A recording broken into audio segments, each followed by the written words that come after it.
Hey, friends. Today we have an author and special guest here with us. You may have heard of her, Jessica Baum. She wrote two amazing books on attachment that you will not want to miss if you haven't read them already. So stay tuned for both part one and part two of this incredible conversation that teaches us how we can heal in not only our romantic relationships, but all of our relationships from parenting to friends and otherwise. So stay tuned.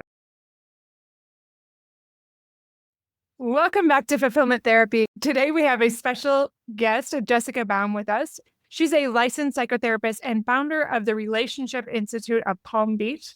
She specializes in trauma and attachment theory and is a certified addiction specialist with training in EMDR, CBT, DBT, and couples therapy. She helps clients worldwide build secure, healthy relationships, and her best-selling book, Anxiously Attached, has made her a trusted voice in healing attachment wounds and fostering emotional wellness. So thanks for being with us here today. Thank you so much for having me. So tell us a little bit about yourself outside of your credentials and everything that you have going on. I'm a psychotherapist. I study interpersonal neurobiology. I'm best known for Anxiously Attached. Maybe your listeners, maybe you guys have heard of it. And I have a new book coming out called Safe, an attachment-informed guide to building secure relationships. So I'm really excited about that. And I do share a lot about my personal life, interpersonal neurobiology, and I have a deep need to help the public understand attachment and how to heal attachment on a deep level. So it's really been like what's been calling me the last couple of years. That's amazing. Do you mind sharing why you are so drawn to attachment theory and why it resonates with you? I think when you study interpersonal neurobiology, which is how we are forming ourselves from womb to early on, and how much those early attachments literally shape our world. They shape our organs and our physical body, but they also shape our attachment needs and our nervous system and the paradigm in which we are born into so much that they influence every choice that we make when we get older. So many people who come to me realizing that they have the same patterns happening, or they're attracted to the same type of partners, or they have trauma bonds and all those things. When you really start to understand attachment on a deep level, it starts to make sense of all of that. And it's fascinating, and it's clearly fascinating to the world because everybody is trying to learn as much as they can about attachment theory right now. And I think it's just so important. I love learning about it, but for those listeners that don't know a lot about it, how would you say it in a nutshell? You said why it's important, but what if they know very little about it? Could you share a little bit more? Yeah, sure. It's very well researched and studied science that started in the 1950s. And so when we're a baby, we're born into our right hemisphere. There are certain things that aren't developed. And as much as we need to food and shelter, we need connection. And so the way our primary caregivers co-regulate, attune to us, build connection with us, we adapt according to them. And so there's been four styles. There's anxious, which I wrote the book Anxiously Attached. There's secure, there's avoidant, and then there's fearful, which is also called disorganized. And so these are just labels for different ways to adapt to your primary caregiver. And if you want, I can go into each one of them. But essentially, as we learn to adapt and modify ourselves to stay in connection, those very adaptive ways and patterns and behaviors are the same things that get deployed in our romantic or close relationship as adults.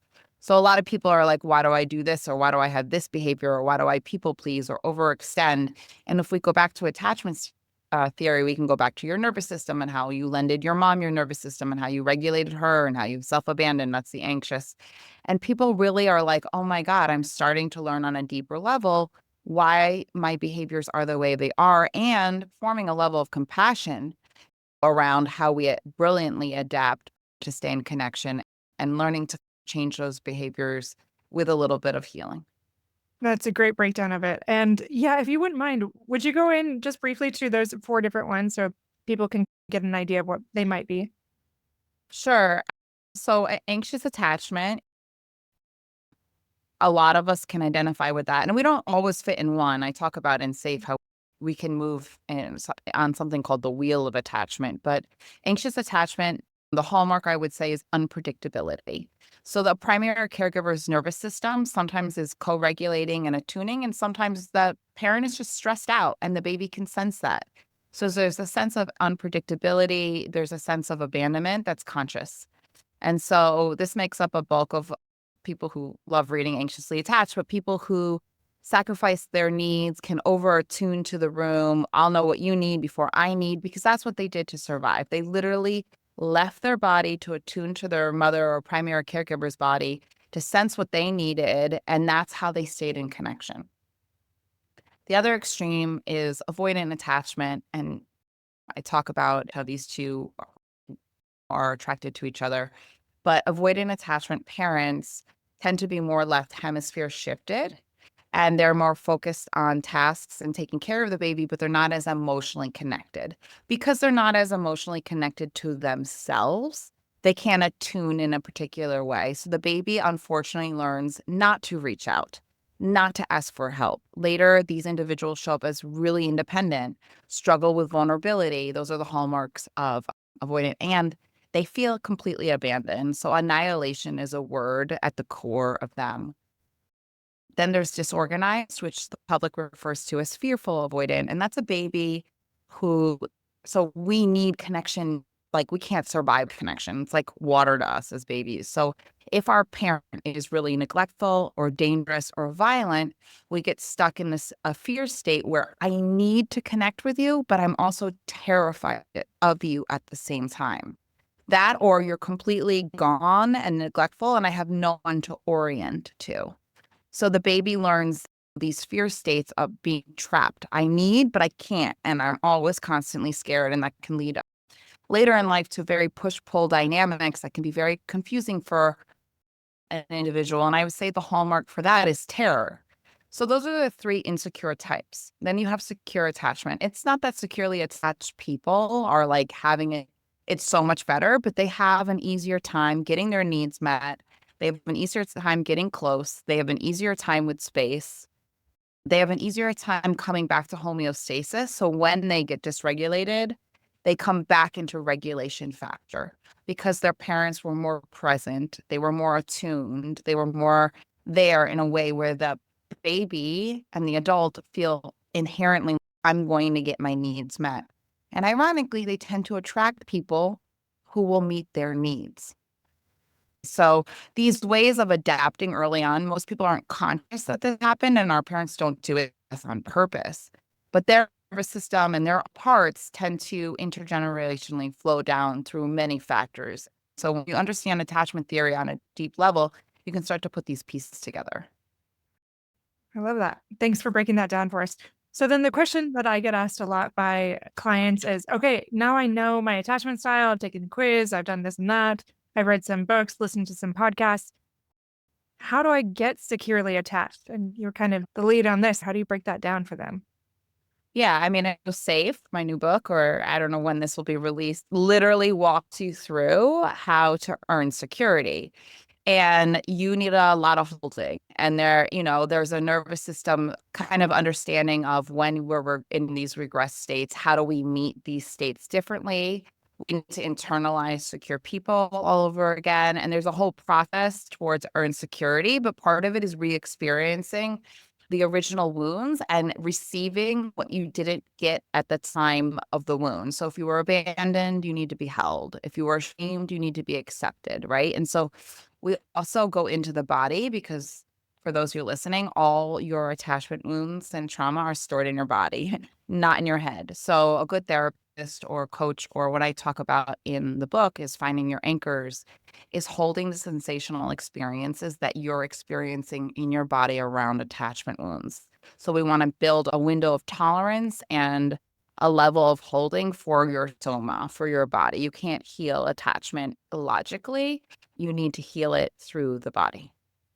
Okay. So again, listeners are like, I need to heal it through the body. Okay. How do I do that? Obviously, it starts with reading your book Safe.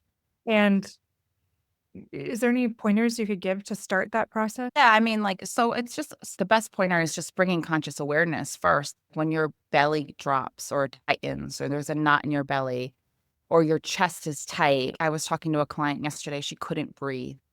And I talk about this in the book, but that's implicit memory. So we don't store memory like movies when we're little. We don't have that part of our brain developed. We store memory as sensation.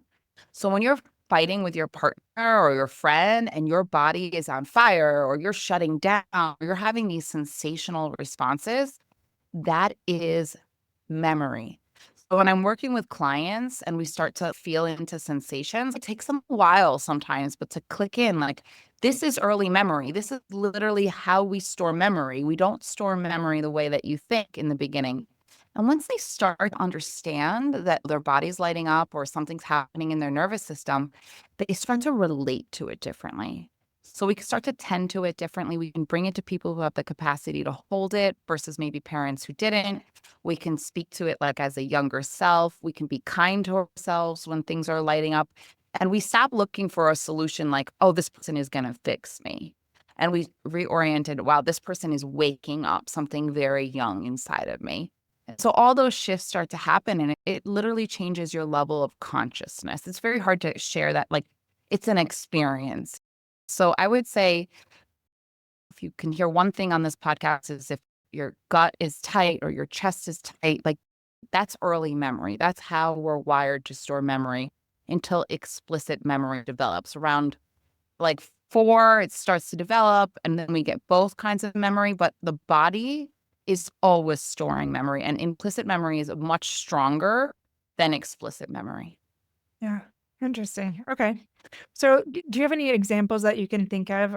Maybe one of the more prevalent types of attachment style of what that would look like in somebody. Maybe it's a client you could share about or something that maybe we could learn through storytelling. I could think of a client that is struggling with abandonment wounds. And a good example is, okay, so I'll give a client from the book. So Miranda, I forgot what chapter she's in, got deep abandonment wounds. She is a client and her boyfriend started to ignore her. And her boss at work was also starting to be like very hypercritical of her. And she started having like IBS problems and sleepless nights. And so these two very important men in her life were clearly, their behaviors were changing.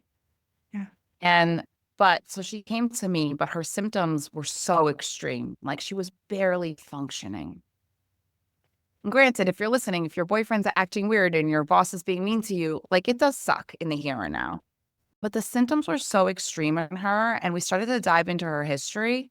And it turned out that when she was born, 2 years later, she had a sister who was born who died of cancer. And we were able to go back and start to be with the part of her that was abandoned at a very early age by parents who had to literally tend to, take care of, and grieve of another child who was being lost in her home. So a lot of things that were coming up for her were like pre-verbal experiences in her body. So we had to build some compassion there. She was able to work through a lot with her boss, and I sent her and her boyfriend to a couples counselor, someone on my team, and we were able to work through it. But a lot of her experiential things that were happening in her body were really tied also to early development. So what's happening in the here and now carries a lot of weight, and it can activate early things that we're not even conscious of. But when they live so big in our body, we know there's a form of memory attached. That's a great example and helps illustrate what that would look like. What about another one? Can you think what it would show up like for any of the other attachment styles? I identify with this, but like people with more an avoidant attachment style, when they enter therapy, or I call them anchors or relationships where they're being attuned to and emotional presence is being held and we're with them, like that right hemisphere joining of being with. Sometimes what happens is they realize how much they didn't get as a kid because now they're finally receiving real presence from someone and really someone interested with what's going on inside them and is tracking them and is with them. They're like, oh my God, I didn't have parents that did this for me. And then there's a huge grief process around, no wonder why I'm like struggling or emotionally, or no wonder why I'm a workaholic, or no wonder why I can't connect in certain ways. I didn't think of my parents as people who abandoned me. They were there, they got everything done, they loved me, but they didn't offer me this emotional presence that I'm now experiencing in certain relationships, which brings vulnerability, but it also brings an awareness of, wow, I was abandoned. And that is a very profound thing. I know I realized that once I started doing deep work and someone was really with me for the first time, like really with me. I was like, oh man, I wish I had this as a kid. I wish I had someone who had the capacity to be really with me. But often parents, they love us and they're workaholics and they're focusing on success and they're doing the best they can. And they didn't have parents that could be really with them. So they can't give us what they didn't receive. And we don't realize what we didn't get until we start receiving it. I love that part of it just kind of normalizes like, yeah, we had these parents that couldn't meet all of our needs, that maybe it was a generational thing. They likely experienced something like that themselves. And how do you help clients not get in that space where they're kind of stuck, maybe as victims or blaming and just like, I didn't get this, so this is just how I am, and move forward? It's never about blame. And I really dive into this in the book, but it's about intergenerational trauma and understanding that most parents are doing the best they can with what they got. They have their nervous system. Many of our parents, I don't know what age the primary listeners, healing your intergenerational wounds and attachment bonds, it was not public, it was not available. It was not something that people even talked about. And mind you, it's not an easy process. And so when I look at my parents, at first I did get angry. And I think not getting your needs met and understanding that this has caused some suffering in your life, I think a valid response is anger. I remember getting angry at my mom one time. I regressed to the point where I remembered what it was like to be in the crib. And I was like, oh my God, like this was terrifying. But then when you move through the process later in the process, you understand that they're doing the best that they can. And you can heal through internal parents and things like that, which I dive into. But I think part of the process is recognizing and awakening to this stuff. And then you don't stay there. Like you're not like a victim that stays there. You move through the process and you start to see your parents, not just as parents, but as people with their own wounds and their own things to work through. And that's part of the evolution of like becoming an adult. Yeah. So then what about parents that are like, oh my gosh, I think I'm doing that to my kids right now, and they're older? Is there any hope of turning that around and giving them a more secure attachment, or is it maybe a little too late as they're further on? What would It's you think? never too late. It's never too late. You know what? The thing that we learn about brain science is that neuroplasticity is happening throughout our lives. It's not, doesn't it stop? Something called rupture and repair. We can always repair with our kids. And the more healing that you do, the more that funnels into your relationship. So the more you can experience someone holding space for you and being there emotionally, the more practice you get and the more you're able to do that for others. And it becomes this like beautiful butterfly effect.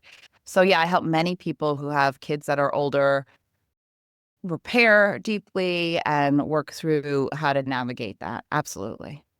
That gives some hope, which is always nice because, yeah, you hear about those formative years and you're like, oh man, do they have any hope? I don't know if they do, but I love that you say it's never too late and that we can repair in those ways.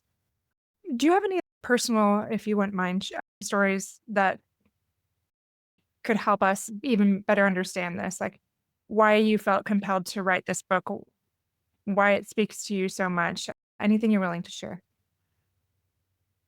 I think that I'm not like a natural born author, but I think because I've suffered my own life, like through attachment wounds and picking particular partners, which I talk about how our implicit world chooses the familiar a lot. It all just fascinates me as a human. And I think, yes, I'm a professional, but I think even when you read my books, it's like I'm a human who has suffered a great deal. And through my suffering and my learning, I just know so many other people are suffering in the ways that I have. It's not because I'm a phenomenal writer. It's not actually because I want to be out there in the world as an author. It's that I just deeply resonate with attachment trauma and how much attachment trauma can make your life miserable. I mean, and you could feel crazy. I remember in the beginning of my first book, I was like, I thought I was crazy. Like, I just literally thought I was crazy. And I remember I was 19, so I read the book Facing Codependency, and I was like, wow, there's finally a book that I can grab onto. And through all my deep neuroscience studying, it's not codependency, it's attachment trauma. It all comes down to attachment trauma. And I just felt like I needed to get that out to the world. I needed to help other people who were suffering in the way that I am. And that's been the major drive. I would say that when I finished Anxiously Attached, a very I was in a relationship, and the person that I was with, who I love deeply, didn't want to do the healing. Like they had done some with me, and I thought they would forever be on this healing, evolving path with me. And at one point, they were like, this is too hard and I can't do it. And I was very upset because I was like, what? This is what we signed up for. And so I had to leave that relationship. It was probably the hardest thing I've ever done in my whole life. And I had to continue to do the work. And as I continued to do the work, more of my abandonment wounds came up, more of my trauma came up. So the birth of Safe came from a very humbling experience of, I thought I had it figured out, and life unfolds the way it's going to unfold. And my work, my own personal healing was still like many years. And not that anyone's ever healed, but I'm over the real deep stuff. So I think, but so the birth of Safe was that. And I dived even deeper into studying interpersonal neurobiology. So I love my first book, but my second book it just takes 5 levels deeper because I went through so much in between each book. And I thought it was important to be vulnerable about that and really share from a transparent place. And I think it's hard to be a professional because people are like, you should have this all figured out. And I'm like, I am like right there with you. I am doing my healing work and I don't know what's going to unfold for me. All I can do is stay very committed to the work. Yeah. I appreciate you sharing that vulnerability too. And any leader, professional, a challenging thing for sure. Maybe the pressure you put on yourself, but even others that like, yeah, you've got to all figured out. You're trying to navigate it yourself. But you just said that in between those two books, there was so much more healing and these next layers, these levels that came out as you went through your own personal experiences. And so we get a taste of that as we read that as that's released. So I'm very excited about that. Do you have any favorite parts or maybe other people reading it that you wouldn't mind sharing with us? I mean, I think as you're reading it, you're really understanding how memory plays a part in the big pieces. How do we move away from what's familiar and move towards what is healthy, what is going to be more fulfilling? And I dive deep into trauma bonds. People like to hear that word, but really it's memory that matches another person's memory in a particular way that you get stuck in a pattern where you think if my partner could just act differently or if they could just do this differently, and you miss the piece of what is really being awakened inside of me. So I think the book is meant to, it's not a book that says it's them. It's a book that says, let's use them as a portal into you. And there's a lot of story in the book. And there's in both my books, but in Safe, I give free somatic exercises in the book. But then if you go to my website, I download them separately. And part of the work is to go into your body. And so I want you to be able to record them and be able to continue to do this work outside of the audiobook or the hard copy book. So I give you that resource as well. I think the most important part of the book for me is I want people to understand the science around healing. You don't pick up a self-help book and heal. Like there is science around other people's nervous systems. There is the science around particular environments and particular things that you need in order to move through this. I think as a young adult in my 20s, I read every freaking self-help book I could get my hands on, but I was missing a very important message was I needed someone to re-witness and experience certain things with me in order to move the trauma out of the body up into the right hemisphere and integrate it into the left. So I really want people to understand the science so they're not like stuck in their apartment trying to do this solo mission, which is like opposite of how we're neurologically wired to actually heal the trauma.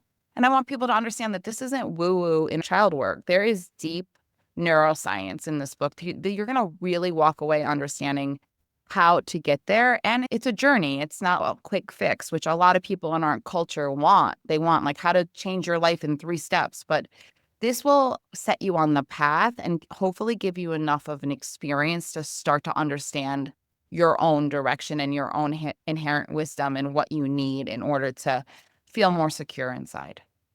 Absolutely. If I'm understanding this correctly, this book, Safe, is more about not being about the other person as much, but you and taking ownership and doing what you can to heal. And it's not this solo journey, but you would recommend counseling, different things like that, that will help you do what you talk about in your book with that deep neuroscience based on attachment theory, those types of things.